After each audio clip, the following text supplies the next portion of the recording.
그 원한다면 설득하지 않고서도요, 이제는 이혼 소송을 제기할 수가 있습니다. 아, 소송 제기하겠다 이렇게 발표할 수도 있네. 왜냐면 과거에는 그 유책주의라 그래서 간통죄가 있을 때는 만약에 이제 남편이 불륜을 저질렀다.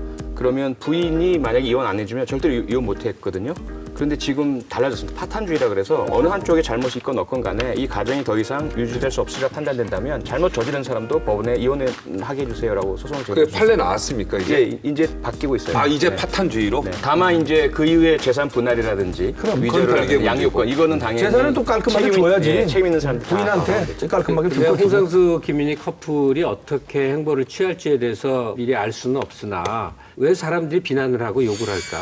거의 다 이유가 있는 거거든요. 그건 뭐냐면 가족 제도가 붕괴될 거에 대한 공포예요. 엄마와 아빠와 아이가 있는 구도를 가장 행복하고 이상적인 거를 봤는데 현실로 지금 막 1인 가정 늘어나고 이혼 많아지니까 그 두려움이 분노로 전이가 되는 거예요. 그래서 이런 행동을 하는 분들이 있는데 사실은 모든 변화는 처음에는 공포와 분노의 대상으로 다가오는 경우가 많아요. 그런데 지나놓고 보면 당연한 거예요.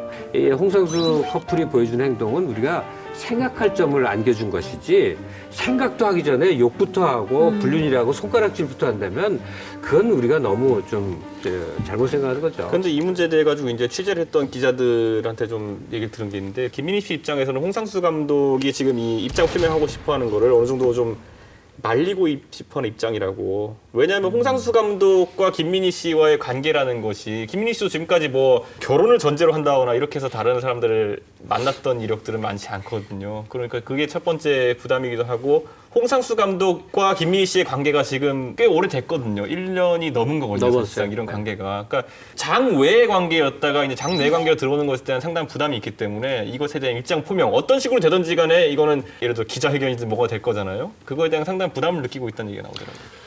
홍상수 감독과 김민희의 불륜설이 모락모락 피어났던 시점은 사실은 2015년부터였습니다. 이미 영화계나 연예계 모든 사람들이요 거의 다 아는 사실일 뿐더러 작년에 이들의 불륜설을 다룬 증권가 정보집까지 등장했죠. 예, 갑쌤도 알고 있었죠. 그럼요. 작년 말쯤 들었으니까. 그리고 그 이후에 지속적으로 저한테 얘기를 해준 그 영화 평론가가 있었어요. 이렇게 이제 사건화 될 줄은 몰랐어요. 그냥 쉬쉬쉬쉬 하는 그런 일로만 봤죠.